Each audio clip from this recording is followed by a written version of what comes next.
Assalamualaikum warahmatullahi wabarakatuh. Perkenalkan, nama saya Aldika Priyaga Perwira dari Prodi S1 Teknik Elektro kelas TE 20B. Untuk melengkapi atau syarat tugas UAS dari Bu Marina, di sini saya akan menjelaskan mengenai tutorial elektronik workbench. Yang pertama, definisi dari electronic workbench atau EWB adalah paket simulasi untuk rangkaian elektronik. Ini memungkinkan untuk merancang dan menganalisis sirkuit tanpa menggunakan papan tempat memotong roti, komponen nyata, atau instrumen aktual. Tutorial di sini dijelaskan untuk mengenalkan dari fitur-fitur dasar EWB. Dan di bagian akhir nanti ini ada 2 latihan yang mencoba untuk menggambarkan kekuatan EWB. Untuk mengecek skema grafik EWB secara langsung biasanya tidak memberikan hasil yang memuaskan. Lebih baik menggabungkan hasil EWB dengan menyalinnya ke clipboard menggunakan salin sebagai bitmap perintah dan kemudian menempelkannya menjadi sesuatu seperti dokumen data. Nah, untuk awal membuka EWB, yang pertama klik ikonnya. Ini yang gambar pertama di sini, pembagi tegangan resistif. Ini membangun dan menguji sirkuit. Di bagian tutorial ini, Anda akan membangun rangkaian pembagi tegangan DC sederhana yang ditunjukkan di bawah ini. Untuk langkah pertama, tempatkan komponen pada jendela sirkuit. Nah, untuk membangun sirkuit dibutuhkan baterai, 2 resistor, dan koneksi ground untuk memasang komponen pada sirkuit. Pilih file untuk membuka file sirkuit baru. Untuk yang pertama. Selanjutnya yang kedua, klik pada toolbar part bin bila alat dasar akan muncul. Yang ketiga, tarik 2 resistor dari toolbar ke jendela sirkuit. Keterangannya, agar toolbar basic tetap terbuka, seret ke jendela sirkuit. Jika tidak, itu akan ditutup setelah Anda menyeret item darinya. Dan Anda harus membuka kembali untuk setiap resistor. Yang keempat, pindah ke sumber pada toolbar part bin. Klik di atasnya dan toolbar. Nah, untuk di langkah keempat ini berisi baterai. Dan ini RD akan muncul. Nah, setelah itu tarik ke jendela sirkuit. Untuk langkah kedua ini bagaimana cara untuk menyusun elemen sirkuit. Pilih operasi yang diinginkan di bawah sirkuit. Dalam hal ini Anda ingin memutar kedua resistor dengan cara yang pertama, pilih keduanya dengan Ctrl plus klik atau dengan menyeret mouse ke atasnya. Yang kedua, pilih cara favorit Anda untuk memutar 90 derajat dengan memperhatikan bahwa elemen sirkuit yang dipilih atau disorot diubah warnanya. Selanjutnya langkah ketiga adalah menghubungkan semua komponen. Nah, untuk sebagian besarnya komponen ini memiliki garis pendek yang mengarah keluar, yaitu terminal. Dan untuk menyambungkan komponen menjadi satu, Anda harus membuat kabel di antara komponen. Yang pertama adalah pindahkan penunjuk ke terminal di atas baterai. Nah, ini. Di saat Anda berada di posisi yang tepat untuk membuat sambungan, maka titik hitam akan muncul. Seret kabel ke atas resistor atas. Sekali lagi titik hitam muncul dan kabel masuk ke posisinya. Yang kedua, sambungkan komponen lainnya dengan cara yang sama. Awalnya kabel kan mungkin tidak terlihat sangat cantik, namun setelah membuat sambungan komponen tanpa memutus sambungan. Selanjutnya yang keempat, langkah keempat ini menetapkan nilai untuk komponen. Awalnya, setiap komponen muncul dengan nilai default yang telah ditentukan sebelumnya. Sebagai contoh, tegangan baterai di setel ke 12 volt. Anda dapat mengubah semua nilai komponen agar sesuai dengan aplikasi Anda dengan cara yang pertama, klik 2 kali pada komponen tersebut. Yang kedua, pilih nilai. Yang ketiga, ubah nilainya. Dan yang terakhir, klik OK. Langkah kelima, simpan sirkuit Anda. Dengan cara pilih file dan lanjutkan dengan cara biasa untuk menyimpan file dengan sekiranya simpan pekerjaan Anda sesering mungkin untuk menghindari mungkin terjadi trouble. Langkah keenam adalah memasang voltmeter. Untuk mengukur tegangan di sirkuit Anda dapat menggunakan satu atau lebih voltmeter. Dengan cara yang pertama, tarik voltmeter dari toolbar indikator ke jendela sirkuit. Yang kedua, tarik kabel dari terminal voltmeter ke titik sirkuit Anda, di mana Anda ingin mengukur tegangan.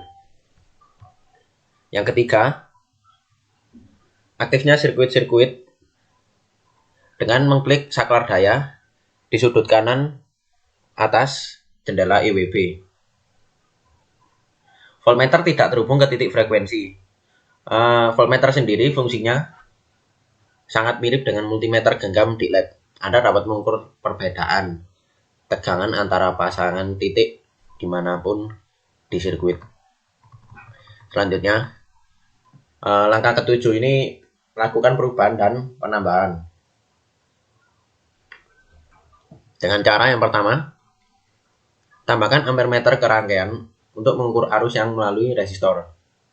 Yang kedua, ubah nilai resistor dan amati perubahan arus dan tegangan. Ampermeter ini dapat dihubungkan dengan memposisikannya di atas kabel yang akan digunakan untuk mengukur arus. Secara otomatis akan membuat koneksi yang benar. Selanjutnya, penjelasan mengenai menggunakan instrumen utama. Jadi EWB ini menggabungkan sejumlah instrumen seperti osiloskop dan generator fungsi. Berikut ini adalah pengantar untuk kedua instrumen tersebut.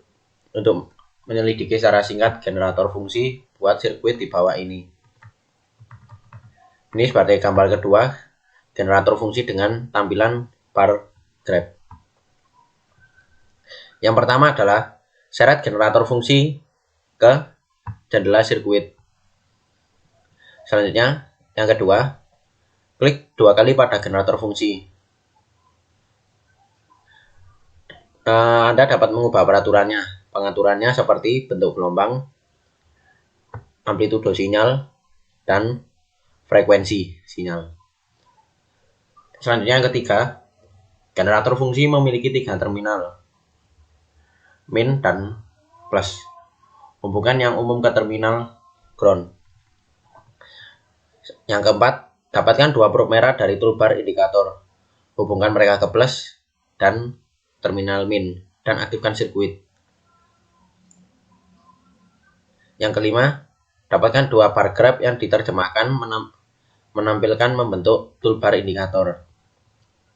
Yang keenam, hubungkan 1 terminal dari masing-masing indikator grafik ke batang ke ground dan terminal lainnya ke terminal plus dan min dan dari generator fungsi. Yang ketujuh, eksperimen dengan mengubah bentuk gelombang dan frekuensi generator sinyal. Sekarang lanjut ke osiloskop. Osiloskop adalah instrumen yang jauh lebih kuat daripada indikator grafik batang atau bahkan voltmeter. Di osiloskop sendiri dapat menunjukkan ketergantungan waktu file sinyal di sirkuit Anda. Osiloskop EWB memberikan perkiraan yang cukup dekat dari yang asli. Untuk melihat keluaran dari generator sinyal Anda dapat menambahkan osiloskop ke rangkaian yang baru saja Anda buat. Yang pertama, tarik osiloskop ke jendela sirkuit dan klik 2 kali di atasnya. Osiloskop memiliki 4 terminal untuk 2 saluran input independen, input pemicu, dan koneksi ground. Selanjutnya, hubungkan saluran A ke output plus dari generator fungsi dan aktifkan sirkuit. Untuk yang ketiga, buat perubahan drastis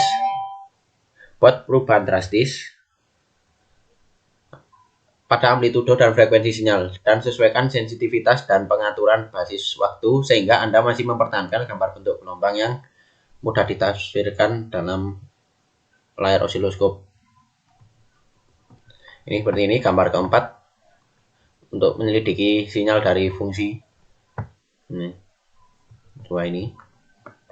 Yang keempat, ubah offset pada generator fungsi menjadi nilai urutan amplitudo dengan menambah tegangan konstan ke sinyal. Yang kelima, ubah posisi Y sedemikian rupa sehingga jejak kembali ke tengah. Dalam hal ini selalu bisa dilakukan selama offsetnya tidak terlalu besar, karena kebanyakan osiloskop tidak dapat menghasilkan offset internal yang jauh lebih besar daripada rentang tampilan skala penuh. Yang keenam, ubah posisi Y kembali ke 0 dan pilih AC sebagai mode sambungan masukan.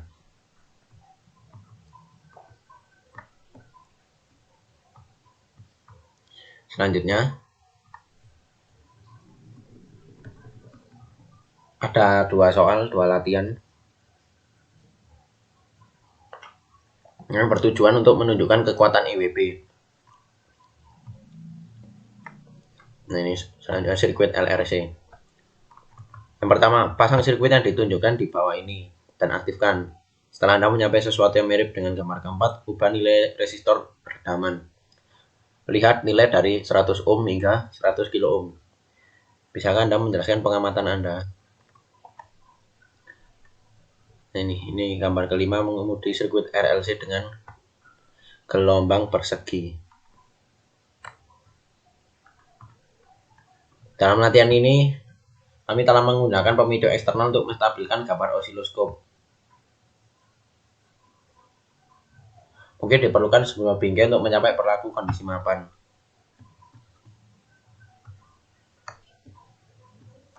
AC sebuah konversi DC.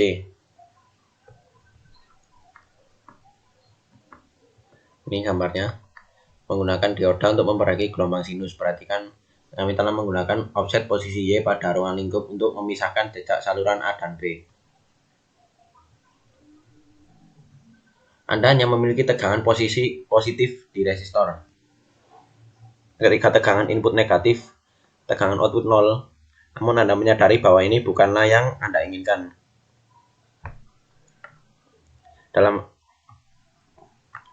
Ini yang gambar ketujuh, menghaluskan gelombang sinus yang diperbaiki menggunakan kapasitor. Dengan kapasitor yang cukup besar, Anda bisa mendapatkan tegangan DC dengan riak yang sangat kecil. Namun kapasitansi yang Anda butuhkan agak besar dan tegangannya 17 volt. Kebetulan Anda sebenarnya menginginkan sesuatu yang mendekati 8 volt. Seorang rekan menyarankan agar Anda menggunakan dioda Zener untuk memperbaikinya. Anda tidak terlalu yakin, tetapi Anda mendapatkan kesan bahwa ini adalah semacam penstabil tegangan. Ini gambar 8 menggunakan dioda Zener untuk mendapatkan tegangan yang diinginkan. Dalam diagram sirkuit, Anda melihat Zener diberi label BZV49 J8V2. Kapasitor lebih besar dari 8,2 volt Zener berfungsi dengan baik.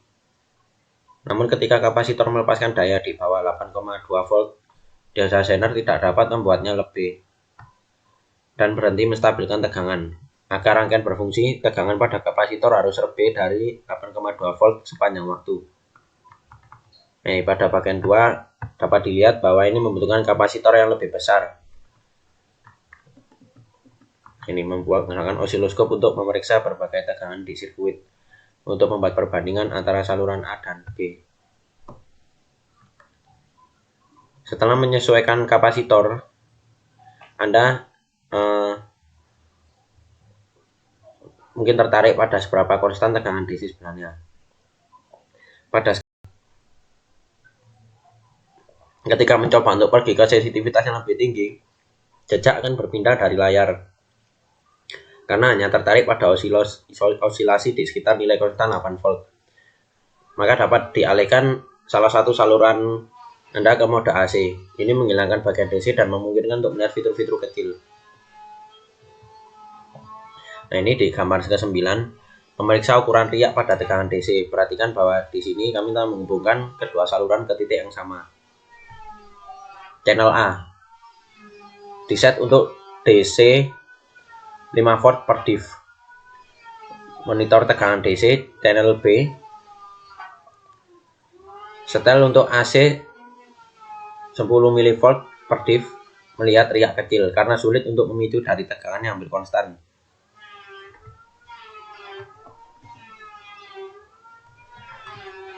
Berikut demikian penjelasan singkat dari saya mengenai tutorial EWB sebagai syarat untuk tugas UAS.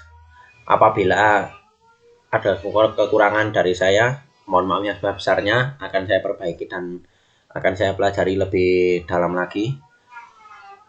Akhir kata, khususnya untuk Bu Marina, terima kasih banyak atas materi yang telah disampaikan, dan mungkin saya masih ada kurangnya, akan saya perbaiki lagi, akan saya belajar lebih berdalam lagi mengenai tutorial EWB. Assalamualaikum warahmatullahi wabarakatuh.